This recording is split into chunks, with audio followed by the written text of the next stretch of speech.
We've passed on all we know. 1,000 generations live in you now.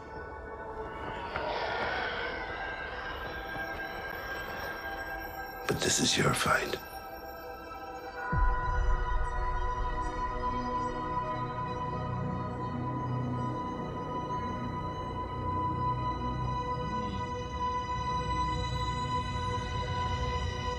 And there it is, the episode 9 teaser. It's the Rise of Skywalker. Scott, we broke it down yesterday. Our first impressions, had a little bit more time to sit on it. I've watched it a few more times. Give me your first reaction to hearing Luke Skywalker say, "We've passed on all we know, 1,000 generations live in you." Of course, referencing the Obi-Wan line from A New Hope. Yeah. This is, to me, the best trailer of the sequel trilogy, or the best teaser of the sequel trilogy. Dang. You know, there was always that one. That particular part of it is intriguing, and I tend to think that there are some voice effects on that have not been added yet. Like Perhaps a bit of an echo or something like that. That's maybe a little more indicative of the state Luke will be taking when he says all of this. You're saying we're hearing Force Ghost Luke. I think so, yeah. Yeah. Well, so broadly speaking, why? Why is this the best teaser? What does it accomplish? There's a lot riding on this teaser based on the split in the fan community since episode 8. Well, yeah. And depending on who you ask, how big that split really is and how large the factions are and all of that, but they have to make everybody happy. And there are a lot of people who want old school Star Wars to be old school Star Wars.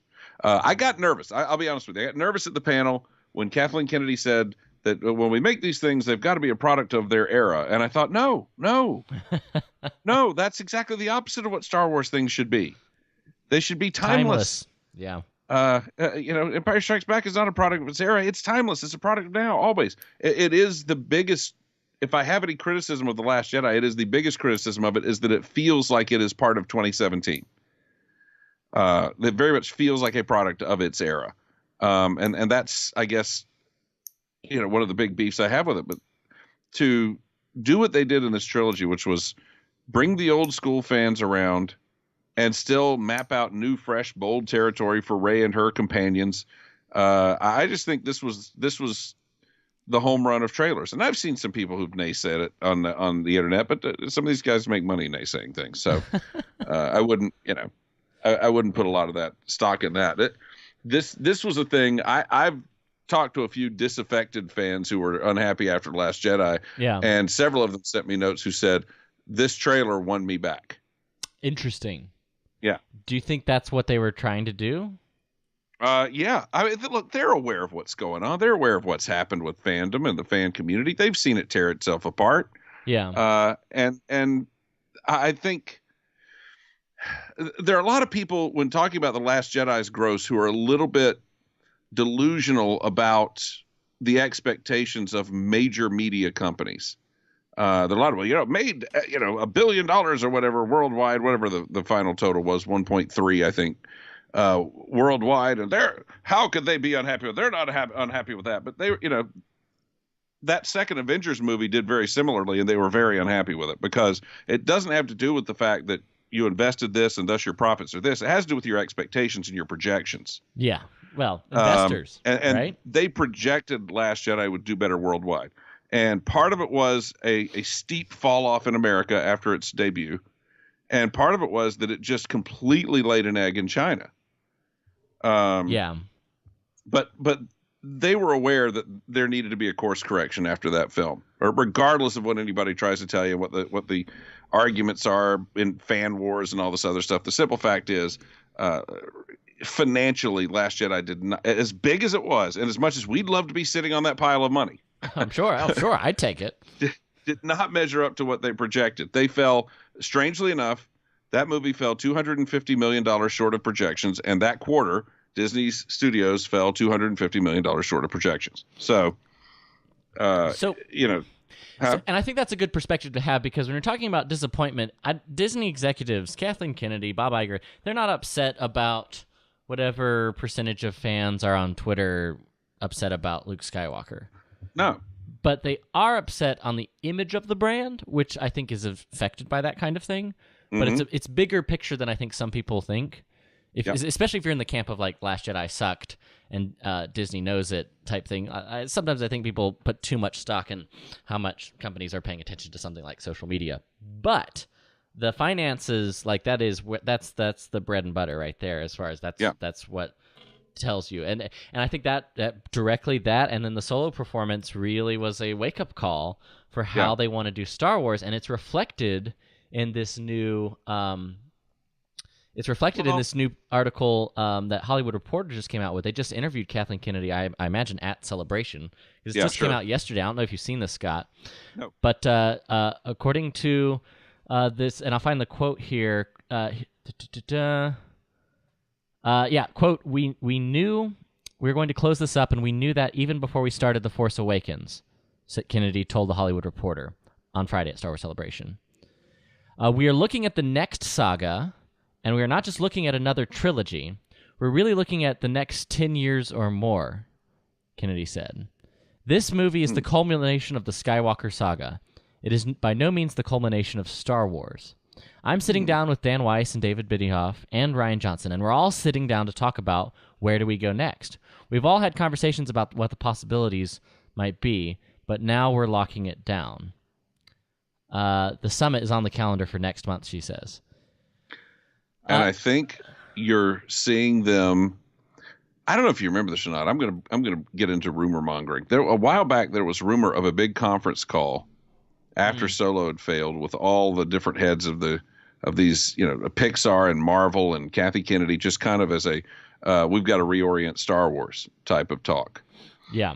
And one of the things that I will remind you is Kevin Feige always has 5 years of Marvel ready.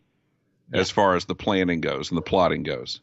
Mm-hmm. Yeah. And I think that's probably a thing that has been expressed to Lucasfilm is that, look, there doesn't seem to be, because a lot of the Solo failure was put on Star Wars fatigue, but there's not any Marvel fatigue. No. So let's have an overall game plan so that we can prevent these failures in the future and kind of continue on regularly generating that cash flow, creating merchandising opportunities, creating desire for people to go to the parks, and let's have something mapped out where we know where we're going. Yeah. Mm-hmm. And this trilogy did seem to look a little bit like it didn't have that until they brought JJ back on board. Well, and again, here's a quote from JJ in the same Hollywood Reporter article. Quote, when Kathy called and asked if I'd be interested in coming aboard this movie, talking about The Rise of Skywalker, I was surprised how emotional I felt about it. I didn't expect to feel the way I did, and the opportunity to finish the story we started was something I couldn't resist.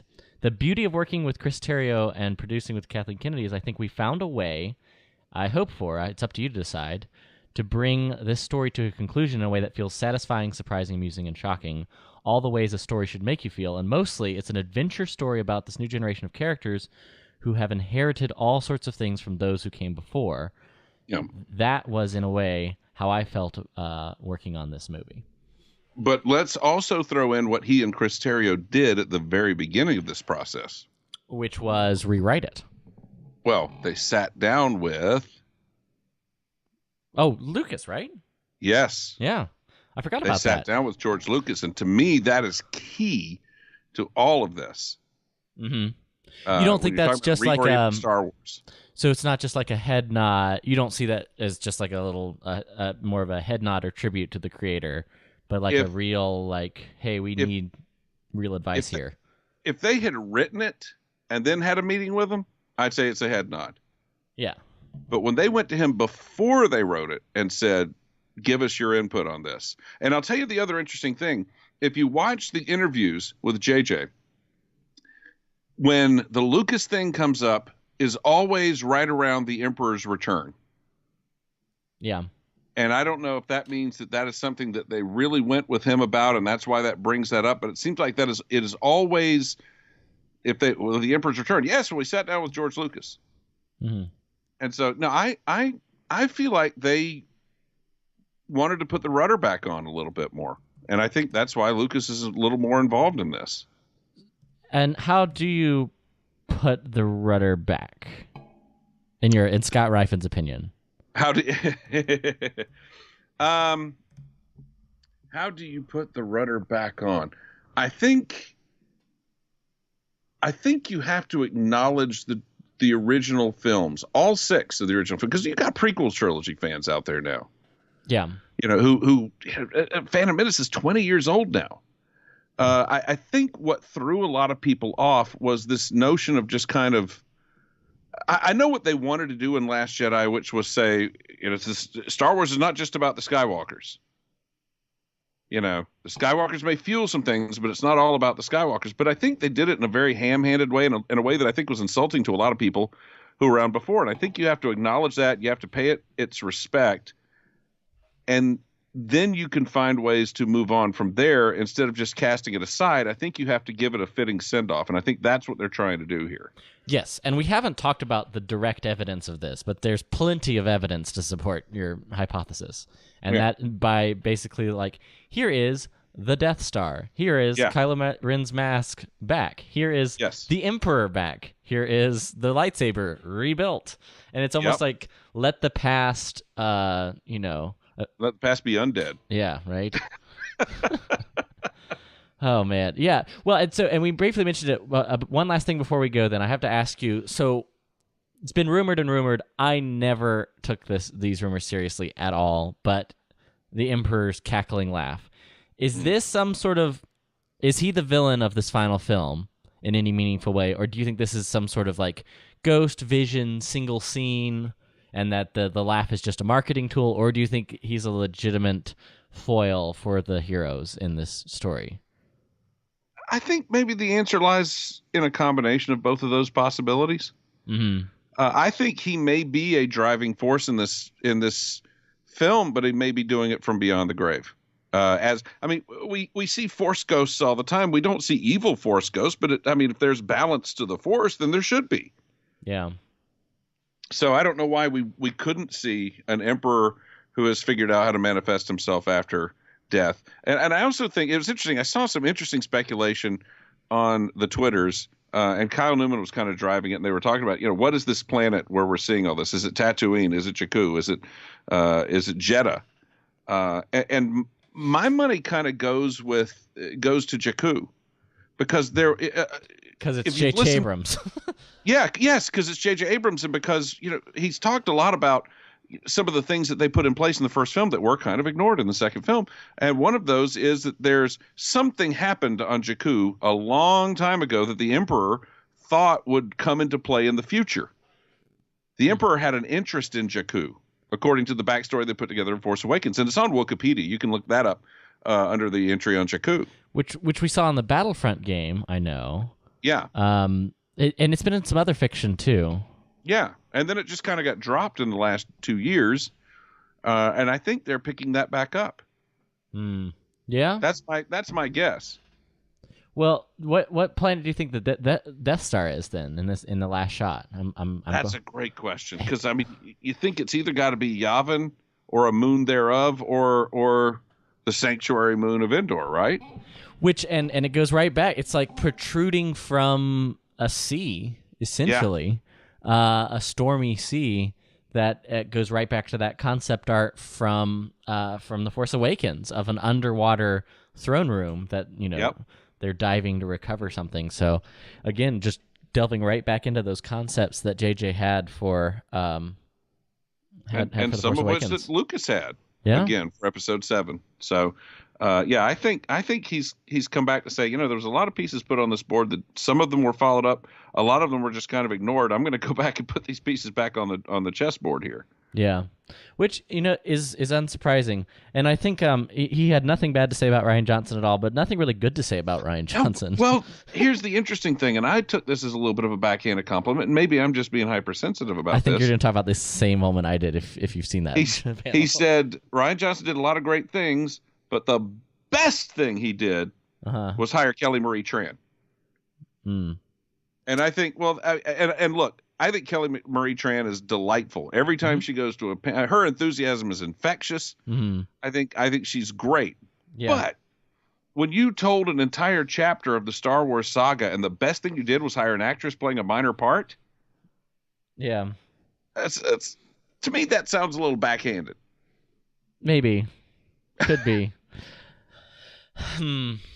I've got the trailer looping here. What was the moment that you were talking about? Same one. Yeah. That's Okay. exactly the same. Yeah, that's why. Like, I was watching the panel while it happened live, and saw that, and I was like, And then I saw like who was it on Twitter? I saw somebody's like, yeah, that's one for the JJ hates Ryan crowd, which I don't know that they don't necessarily have to hate each other to have disagreements on where they think Star Wars should go.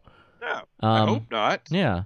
Well, and I wish none of us did. Observation. I don't think, and here's my honest thought of sort of how it's interesting how the creatives behind Star Wars, or any movie creative now, lives such a public image that they're almost cast themselves unwillingly by the fan community. And hear me out on this, Scott, but like Rian Johnson has been sort of meme-ified by his constant quotes of like, hey, well, we want to do something different, surprising, go the exact opposite direction of what you expected. And he said that over and over and over again. But if you notice, all of those quotes come from all the press tours. Mm-hmm. And you notice this on press tours, like on the Galaxy's Edge panel today. We heard authentic. There's like these catchphrases that are pushed as the narrative they want people to think of when they think of the movie. Sure. And so they wanted that narrative. I don't know that necessarily came. It's almost absurd the amount of times Rian Johnson said that, but that's because it's in all the behind the scenes and all the marketing material and all the interviews. That was the message to push. I don't think Rian Johnson himself is the it's an oversimplification to just assume that of Rian Johnson as a storyteller. And I think it misses the point of where his nuanced failures. Because I think the failures of The Last Jedi are nuanced. It's not a blanket awful movie or a blanket great movie. No, there's some stuff that I love about it. And, I always talk about those bombers. I know that bombers got criticized, but I think the criticism of the bombers was stupid too. Yeah. Great design. Like an incredible opening scene. Like right up there with Revenge of the Sith, I would say, for like its pacing and it's like a mini movie by itself. I talked about this before. Maybe, I don't know if I've done it on Star Wars Report or not, but several years ago, I got a chance to go up in a B-17. Yeah, which is just amazing. Dude. An actual World War II B-17, and when I saw those bombers in Last Jedi, it was like, holy crap, this is a B-17. Yep, yeah. They went in a B-17. This is a space B-17. Mm-hmm. And it looked amazing. Yeah. So I think that's a good thing to remember, is to as fans who like consume as J.J. Abrams and as the real press tour begins for Rise of Skywalker, they're going to be those sort of simplistic narratives that are pushed in the marketing, and whether it's like authentic for Galaxy's Edge, or if they say I could see them say like recapturing, where Rise, it really just captures the spirit of Star Wars. Yeah. I could see like them kind of trying to roll just well, you have talking points. Yeah, cut through the talking points as a fan and appreciate the story as a whole, and don't take interest in this sort of like figuring out which side you're on, right? Let's also say this of JJ. JJ was brought in to do a job. I think he enjoyed doing the job. I think there were some other issues. I was talking to a buddy of mine who's a writer out in Hollywood, and apparently there was some creative heat on The Force Awakens that we didn't get to hear about. Oh, I'm sure. There's no behind the scenes book for it, so. No, yeah, well, there was apparently almost legal action between JJ and Lucasfilm, from what I was told. But once he got done with that job, he walked away from that job, and he didn't sit there and go, boy, I sure hope Rian Johnson turns around and does everything I wanted him to do. Yeah. I mean, that's just not, those guys don't think that way. They're on to the next project and they're doing their thing, and they go, oh, Rian Johnson did that? Huh, okay. Not my choice I would have made, but oh, well. They don't sit there and go, I invested all my time and effort and he threw it away. Yeah. It's not how these guys think. It's not how they operate. Yeah. Yeah. That's fair. Yeah. Again, like there's more to it. Exactly. Well, yeah. I won't carry on any longer. I know we're about out of time. I've been little shout out. I do find myself, now that I'm not at a celebration, really enjoying the live stream, as cheesy as it is sometimes, just to kind of get a sense of everything that's happening on the floor. So they're doing sort of like Ahmed Best is on there right now as we're watching. Yeah, I love so the live stream. It's I'm a big nice fan. it's a nice thing. I've been kind of tuning in each day, and it's just a nice way to be a part of celebration, even though I'm not there. And I'll definitely be at the next one. So, well, barring life circumstances, but Yes, you say that, and exactly.